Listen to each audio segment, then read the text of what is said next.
আসসালামু আলাইকুম বন্ধুরা, আমি আজকে আপনাদের সামনে যে বিষয়টা নিয়ে আসছি সেটি হচ্ছে পরিসংখ্যান। পরিসংখ্যান বেসিক্যালি আপনাদের এসএসসি এবং বিবিএ এমবিএতে দরকার পড়ে। যেমন আমি যদি বলি, পরিসংখ্যানের এসএসসিতে পরিসংখ্যান আছে, বিবিএতে দ্বিতীয় বর্ষে এবং তৃতীয় বর্ষে আছে, এবং পাশাপাশি আছে হচ্ছে কি প্রিলি মাস্টার্সে। তাহলে আপনারা যদি এই বিষয়টার পূর্ণাঙ্গ ক্লাস যদি পেতে চান তবে আমার চ্যানেলে থাকবেন। আমি এ টু জেড একদম সহজ ফরম্যাটে আমি আপনাদেরকে পরিসংখ্যানটা করিয়ে দেব। তবে মাথায় রাখতে হবে, আমি যে ফরম্যাটে করব সেই ফরম্যাটে আপনি যে কোনো ইয়ারের কোয়েশ্চনটা সলভ করতে পারবেন।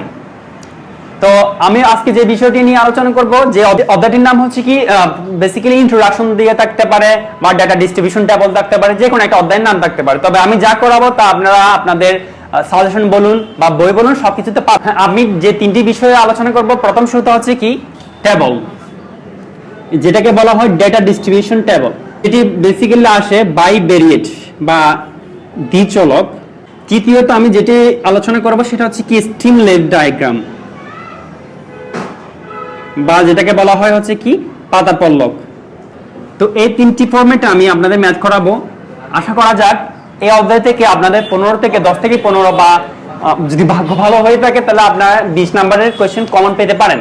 তো আমি প্রথমে যেটা করাবো সেটা হচ্ছে কিভাবে ডাটা ডিস্ট্রিবিউশন টেবল তৈরি করবেন, এবং হচ্ছে কি বাইভেরিয়েট টেবল কিভাবে তৈরি করবেন, তারপর হচ্ছে কি স্ট্রিমলেট ডায়াগ্রামটা কিভাবে তৈরি করবেন তা আমি দেখিয়ে দিব। তো আমার ক্লাসগুলো যদি আপনাদের ভালো লেগে থাকে তবে আমি বলবো আমাকে উৎসাহিত করার জন্য। যদি আমাকে উৎসাহিত করেন, আমি পরবর্তী সকল অধ্যায়ের পরিসংখ্যানের যতগুলো অধ্যায় আছে সবগুলো অধ্যায় আমি করিয়ে দেব। এবং তাছাড়া বিবিএ ছাড়াও অনেকের ফার্স্ট ইয়ারে, অনার্স ফার্স্ট ইয়ারের যারা স্ট্যাটিস্টিক্স ডিপার্টমেন্ট আছে তাদেরও কিন্তু এটা ইম্পর্টেন্ট একটা ক্লাস হিসেবে আমি বিবেচিত মনে করি। তো শুরু করা যাক প্রথম অধ্যায়ের প্রথম টপিক, ডাটা ডিস্ট্রিবিউশন টেবল। তো ডাটা ডিস্ট্রিবিউশন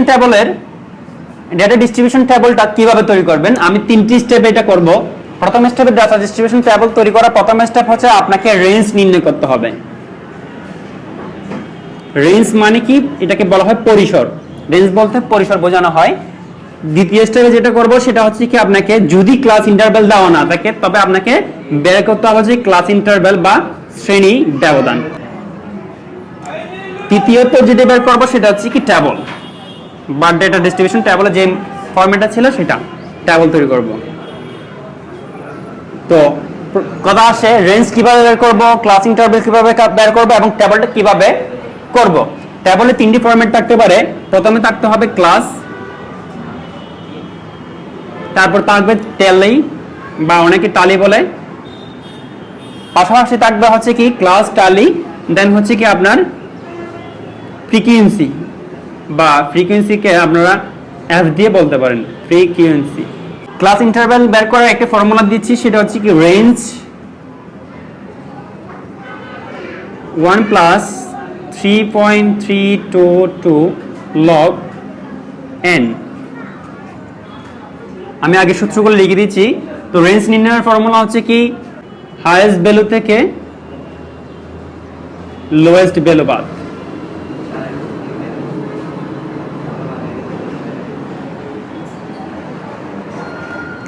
তো প্রথমে রেঞ্জ নির্ণয় করতে হবে। রেঞ্জ নির্ণয় করার ফর্মুলা আমি একটু পরে দেখাবো।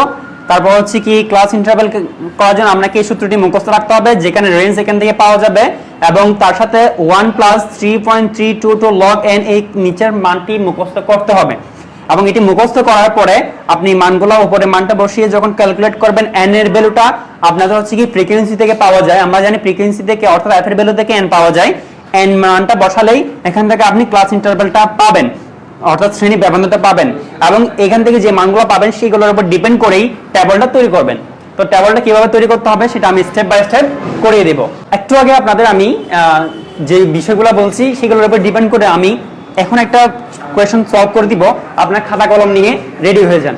আশা করি আমি এই যে ভিডিওটি করব সেটার উপর ভিত্তি করে আপনি সম্পূর্ণ অধ্যায়ের যত ধরনের ম্যাথ আসবে আপনি আনসার করতে পারবেন। আমি সেটা লিখিত দিতে পারবো, তবে আপনাকে পর্যায়ক্রমিকভাবে প্রত্যেকটি সেকেন্ড আপনাকে দেখতে হবে যাতে মিসিং করা না যায়। ঠিক আছে, তাহলে আমরা শুরু করে নিলাম। একটা প্রশ্ন বুট কোয়েশ্চন ছিল কোন একটা ইয়ারের বা বিবিএ তে 2003 সালে একটা প্রশ্ন আমি তুলে দিলাম। তো এখানের মধ্যে দেখেন লেখা আছে প্রফিটস ইন লাখ টাকা of 13 companies of the year 2020 to 2021 are given below. 2020 এবং 2021 সালের মধ্যে 30টি কোম্পানির কি দেওয়া আছে, প্রফিট দেওয়া আছে। তো সেটা কি বলছে, তারপর রিকোয়ারমেন্ট দিচ্ছে কি রকম, যে construct a frequency distribution table by using suitable class interval. একটা কথা মাথায় রাখবেন, যখনই সুইটেবল ক্লাস ইন্টারভ্যাল কথাটা আপনাকে বলা হবে, তখন আপনাকে সুইটেবল ক্লাস ইন্টারভ্যাল বলার সাথে সাথে আমরা দ্বিতীয় স্টেপে যেটি ক্লাস ইন্টারভ্যাল বের করার ফর্মুলা লিখছি সেটা আপনাকে অ্যাপ্লাই করতে হবে। তো এখানে দেখেন সুইটেবল ক্লাস ইন্টারভ্যাল কথাটা বলার কারণে আমাকে ক্লাস ইন্টারভ্যাল বের করতে হবে। রিকোয়ারমেন্টসটা তো আবারও পরে দেখেন, construct a frequency distribution table by using suitable class interval. Suitable class interval দিয়ে আপনাকে কি বলতেছে, একটা ডাটা ডিস্ট্রিবিউশন টেবল তৈরি করতে বলতেছে, বা এরকম না আসে এরকম আসতে পারে, classify the above data taking suitable class interval. আপনাকে ক্লাসিফাই করতে যে ডাটাগুলো আছে সেগুলোর উপর, এবং হচ্ছে কি সুইটেবল ক্লাস ইন্টারভ্যাল নিয়ে আপনাকে কি করতে বলছে, একটা টেবল তৈরি করতে বলছে। তবে আমি কিছু মান দিয়ে দিছি, এগুলো হচ্ছে কি কয়টা মান এখানে আপনি গুণে দেখবেন, সেখানে কয়টা আছে, 30টি আছে কোম্পানিজ। তো এই 30টি কোম্পানির ভ্যালুগুলো এখানে দেওয়া আছে, ইনপুট করা আছে। আমাকে টেবলটা তৈরি করতে হবে। তো টেবলটা তৈরি করার জন্য প্রথম স্টেপ আপনাদের কি বলছিলাম মনে আছে তো নাকি না? প্রথম স্টেপ ছিল আমাদের হচ্ছে কি রেঞ্জ নির্ণয় করা। তাহলে আমাকে রেঞ্জ নির্ণয় করার জন্য আমাকে বুঝতে হবে সবচেয়ে বড় সংখ্যা এখানে কোনটি। তাহলে আমি একটু দেখি, এখান থেকে সবচেয়ে বড় সংখ্যা আমার মনে হচ্ছে যেন 69 আমার সবচেয়ে বড় সংখ্যা, এবং সবচেয়ে ছোট সংখ্যা আমার চোখে যেটি পড়ছে সেটি হচ্ছে কি 16। আমাদের প্রথম ফর্মুলা ছিল হচ্ছে কি আমাকে কি করতে হবে, হাইয়েস্ট ভ্যালু থেকে লোয়েস্ট ভ্যালু বাদ দিয়ে রেঞ্জটা নির্ণয় করতে হবে। রেঞ্জ নির্ণয়ের ফর্মুলা আমরা বলেছিলাম রেঞ্জ ইকুয়াল হচ্ছে, বা আমি এখানে রেঞ্জের জায়গায় হাইয়েস্ট ভ্যালু লিখতেছি এবং এটাকে বলতেছি x এর কোন একটা ভ্যালু। এগুলো সবগুলো হচ্ছে কি x এর ভ্যালু। তাহলে এখানে হাইয়েস্ট ভ্যালু হচ্ছে কোনটা, সবচেয়ে হাইয়েস্ট ভ্যালু হচ্ছে কোনটা, 69। তাহলে হাইয়েস্ট ভ্যালু থেকে লোয়েস্ট ভ্যালু বাদ দিব, lx x এর ভ্যালু lx বাদ দিব, মানে হচ্ছে কি l দ্বারা বলছে যে লোয়েস্ট ভ্যালু x এর মানটা হচ্ছে কত আমাদের 16, 69 মাইনাস হচ্ছে কত 60। আমার মনে হয় এর চেয়ে ছোট কোনো সংখ্যা এখানে নেই, তাহলে আমরা এখানে 16টাই ধরে নিলাম। তাহলে এখান থেকে আমাদের আসা হচ্ছে কত 53। তো 53টা পাওয়া গেল। তাহলে আমি দ্বিতীয় স্টেপে বলছিলাম আপনাদের রেঞ্জের পর বের করব হচ্ছে ক্লাস ইন্টারভ্যাল। ক্লাস ইন্টারভ্যালের ফর্মুলা হচ্ছে range divided by 1 plus 3.322 log n, যেখানে n এর ভ্যালু ছিল আমাদের একটু আগে আপনারা দেখছেন n এর ভ্যালু ছিল আমার কত 30, অর্থাৎ 30 কোম্পানিজ। ওকে, তাহলে এখানে খেয়াল করেন রেঞ্জের মান আমার দেওয়া আছে হচ্ছে কত 53, 1 প্লাস 3.322 log 30। তো এখান থেকে যে মানটা পাওয়া যাবে সেটা হচ্ছে 8.97। তো এরকম যদি মান থাকে আমি এগুলোকে প্রায় দিয়ে 10 ধরবো। তো এখানে একটু বিষয় আপনাদের জানতে হবে, এগুলো কিভাবে কত থেকে কততে আমি 10 ধরবো, কত থেকে কততে 5 ধরবো, এবং কত থেকে কত আমার হচ্ছে কি 20, 15 এগুলো ধরবো, তার একটা ফর্মুলা আপনাকে জানতে হবে। সেগুলো আমি একটু দেখিয়ে দিচ্ছি এই পাশে। তো সেটা করার জন্য প্রথমে আপনাকে 2 থেকে চিন্তা করতে হবে। 2 থেকে 7 ইকুয়াল হচ্ছে কত 5, 7 থেকে 30 পর্যন্ত হচ্ছে কত 10, 30 থেকে 70 পর্যন্ত হচ্ছে কত 15, 30 থেকে 70 পর্যন্ত হচ্ছে কত 15, এবং 70 to 23 পর্যন্ত আমার নিতে হবে হচ্ছে কত 20। এটা মাথায় রাখবেন, এটা মুখস্থ রাখার বিষয়, এটা মাথায় রাখলে হবে। সিকোয়েন্সটা মাথায় রাখলে আপনি মানগুলোকে লিখতে পারবেন। তাহলে আমার এখানে দেখেন 8.97টা কোথায় আছে, এই গড়ের মধ্যে আছে 7 থেকে 13 মধ্যে। তাহলে আমরা এখানে কি লিখতে পারি, 10 লিখতে পারি। আমরা 10 লিখলাম। তো আমাদের এখানে কি বের হয়ে গেল, আমাদের 10, অর্থাৎ হচ্ছে ক্লাস ইন্টারভ্যাল বের হয়ে গেল। তাহলে আমরা ক্লাস ইন্টারভ্যাল বা শ্রেণী ব্যবধান ধরে আমরা ডেটা ডিস্ট্রিবিউশন টেবিলটা তৈরি করব। তো তৈরি করার জন্য যেটা করতে হবে, প্রথমে আপনাকে করে নেন, এখানে লিখব ক্লাস সমূহ, এখানে হবে আমার টালি, আর এখানে হচ্ছে কি ফ্রিকোয়েন্সি, বা আমি অ্যাপ দিয়ে প্রকাশ করলাম। তো ক্লাসগুলো আমরা 10 ব্যবধান ধরে শুরু করব। তাহলে আমাদের সর্বনিম্ন ভ্যালু ছিল হচ্ছে কি 16 থেকে না ধরে আমি 15 থেকে ধরবো আমার সুবিধার্থে। 15 থেকে 10 ব্যবধান করলে হয় আমার হচ্ছে 25 থেকে 35 থেকে 45। তো সিমিলার ভাবে এভাবে তো এখানে প্রশ্ন আসতে পারে আমরা কতটুকু পর্যন্ত নিব, আমরা নিব হচ্ছে কি সর্বোচ্চ ভ্যালুর 8 পর্যন্ত। তাহলে আমরা এখানে সর্বোচ্চ ভ্যালু 69, 55 থেকে 65 এবং 65 থেকে 75। কেন 75 নিলাম? যেহেতু আমার এখানে সিকোয়েন্স অনুসারে এটা আসে, তবে আমার 69 নেওয়া যাবে না, কারণ হচ্ছে 75 এর মধ্যে সিকোয়েন্সটা আসে বলে আমরা এখানে 75টা নিলাম। তো এখন আমাকে যেটা কাজ করতে হবে সেটা হচ্ছে টালি নিতে হবে এবং হচ্ছে ফ্রিকোয়েন্সিগুলো বের করতে হবে। তো আমরা নিচ থেকেই তার মানগুলো বের করব। দেখেন প্রথম শুরুতে 15 থেকে 25 এর মধ্যে কোন সংখ্যাগুলো পড়ে।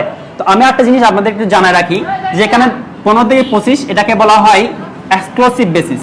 এক্সক্লুসিভ বেসিসটা কেমন? মনে করেন আমার এখানে আসা হচ্ছে কত, 10 থেকে 20, 20 থেকে 30 এভাবে যাবে, এরকম সেটাকে বলা হয় এক্সক্লুসিভ। আর একটা আছে ইনক্লুসিভ বেসিস। ইনক্লুসিভ বেসিসটা হলো 10 থেকে 19, 90 না করে এক বাড়তি নিয়ে 20, 20 to 29 এভাবে চলতে থাকবে, এটাকে বলা হয় ইনক্লুসিভ বেসিস। তো আমরা এখন যেটা করতেছি সেটা হচ্ছে এক্সক্লুসিভ বেসিসে। তো এক্সক্লুসিভ বেসিসে বের করার সময় মাথায় রাখতে হবে 20 এর ভিতরের গুলো নেওয়া যাবে, 20 নেওয়া যাবে না, 10 এর উপরের সংখ্যাগুলো নেওয়া যাবে, এবং হচ্ছে কি 30 এর ভিতরের সংখ্যাগুলো নেওয়া যাবে, 20 এর ভিতরের সংখ্যাগুলো নেওয়া যাবে, বাট 30 নেওয়া যাবে না। এই কথাগুলো আপনাকে মাথায় রাখতে হবে। তো এখানে করার জন্য আপনাকে যেটা করতে হবে 25 থেকে 25 এর মধ্যে সংখ্যাগুলো বের করতে হবে, কয়টা আছে সেটা বের করতে হবে। তো আমি করলাম কি, আমি সহজ একটা ফর্মুলা করলাম, সেটা প্রথম সংখ্যাটি দেখে নিলাম 58। 58টা কোন ঘরে আছে? 58টা আছে হচ্ছে কি আমার এই ঘরে, তাহলে আমি এখানে একটা টালি চিহ্ন দিব। দেন হচ্ছে কি 25টা কোন ঘরে আছে? 25টা আছে এই ঘরে, 25টা আছে এই ঘরে। তারপর হচ্ছে 20টা আছে হচ্ছে এই ঘরে, 22 আছে সিমিলার এই ঘরে, 35 আছে হচ্ছে কি এই ঘরে, 42 আছে এই ঘরে, এবং 37 আছে হচ্ছে এই ঘরে, 42 আছে এই ঘরে, 48 আছে হচ্ছে এখান থেকে 45 থেকে 55 এর ভিতরে এখানে, 53 আছে হচ্ছে এই জায়গায়, তারপর হচ্ছে 49 আছে একইভাবে এখানে, তারপর হচ্ছে কি 65 আছে এই ঘরে। 65 এখানেও আছে কিন্তু এখানেও আছে, তা আমি বলছিলাম তার 65 এর ভিতরের সংখ্যাগুলো নেওয়া যাবে, 65 নেওয়া যাবে না, তাহলে এখানে নিব। তারপর হচ্ছে 39 আছে, 39টা কোথায় আছে? 35 এর ভিতরে। তাহলে যখন 4টা হয়ে যাবে, তারপর আমরা জানি ক্লাস 6, 7, ক্লাস 8, 9 এ করে আসছিলাম, সেটা হচ্ছে 5টি করার সময় আমাকে একটা দাগ দিয়ে 5 করে নিতে হবে। 5 করে নিলাম। তারপর হচ্ছে কি 45টা কোথায় আছে? এই জায়গায় আছে, 45টা এখানে ভিতরে আছে, তাহলে এখানে একটা দাগ দিব। তারপর হচ্ছে কি 57 আছে এই ঘরে, দাগ দিলাম। দেন এখানে আছেন 65টা এখানে আছে, এখানে একটা দাগ হবে। 29 আছে হচ্ছে এই জায়গায়, 48 আছে হচ্ছে কি এই জায়গায়। তো এখানে হচ্ছে টোটাল 4টা হয়ে গেছে, তার একটা 5 করে দিলাম। 67 আছে হচ্ছে এই ঘরে, 80 আছে হচ্ছে এই ঘরে, 60 সেম ভাবে এখানেই আছে, এবং 23 আছে হচ্ছে এইখানেই, তাহলে এখানে 5 বার হয়ে গেল। তারপর 37 আছে হচ্ছে কি এই ঘরে, 35 আছে সিমিলার ভাবে এখানেই, 49 আছে হচ্ছে কি এই ঘরে। তারপর হচ্ছে কি 63 আছে এই জায়গায়, 65 আছে এই জায়গায়, এবং 55 আছে এখানে, এবং হচ্ছে 58 আছে এখানে, তাহলে এখানে 5 বার হয়ে গেল, এখানে বসালাম। এরপর হচ্ছে 69 এই ঘরে।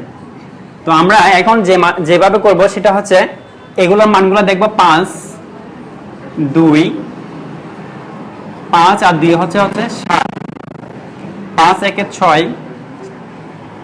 5 এবং হচ্ছে 5। এখন সবগুলা যোগ করলে আমি পাবো n এর ভ্যালু। আমরা জানি ফ্রিকোয়েন্সি থেকে n পাওয়া যায়, এটা মাথায় রাখবেন, কারণ হচ্ছে কি প্রতিটা ম্যাথের মধ্যে আমরা n এর ভ্যালুটা ফ্রিকোয়েন্সি থেকে বের করব।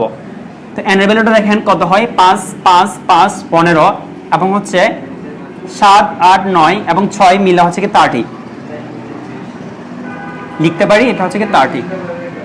তাহলে আমরা এই যে এটা হচ্ছে কি আমার ডাটা ডিস্ট্রিবিউশন টেবল, এটা আমার ডাটা ডিস্ট্রিবিউশন টেবল, আমরা যেটা আমাদের রিকোয়ারমেন্টে বলা হয়েছে সেটা আনসার হচ্ছে সেটা। যদি এখনো যদি আমার ভিডিওটি দেখার পর যদি না বুঝে থাকেন আমাকে প্লিজ বলবেন এবং আমাকে কমেন্টে জানাবেন। কোনো যদি না বুঝে থাকেন আমাকে বলবেন, এবং আমাকে যদি উৎসাহিত করেন তবে আমি পরবর্তীতে আরো সকল ভিডিও অধ্যায় ভিত্তিক অনার্স বলেন, মাস্টার্স বলেন, ইন্টার বলেন, সকল ক্ষেত্রে পরিসংখ্যানের উপর যতগুলো ক্লাস আছে সবগুলো আমি করিয়ে দেব ইনশাল্লাহ। আমি মনে করি আমি যে ক্লাসগুলো নিব সেগুলো আপনারা যদি ঠান্ডা মাথায় একটু করেন এবং খাতা কলম নিয়ে সামনে বসেন, A to Z আপনারা করতে পারবেন। আমি সেটা আশাবাদী, আপনাদের আমি গ্যারান্টি দিতে পারি। তো আমি এখন দিয়ে করালাম, এটা হচ্ছে ডাটা ডিস্ট্রিবিউশন টেবল। এরপর আমরা দ্বিতীয় ক্লাসে করব বাইভেরিয়েট বা দ্বিচলক, তারপর আমরা করব স্টিমলিপ বা পত্রপল্লব। এই তিনটে স্টেপে আমার মোটামুটি অধ্যায়ের শেষ হয়ে যাবে। তিনটা ক্লাসের তিনটা টপিকস আমি তিনটা টপিকস যদি ভালো করে খেয়াল করেন তাহলে অধ্যায়টা 95% শেষ হয়ে যাবে। আর 5% হচ্ছে কি আপনার গ্রাফের উপর। পরবর্তীতে আমি গ্রাফটা দেখাবো।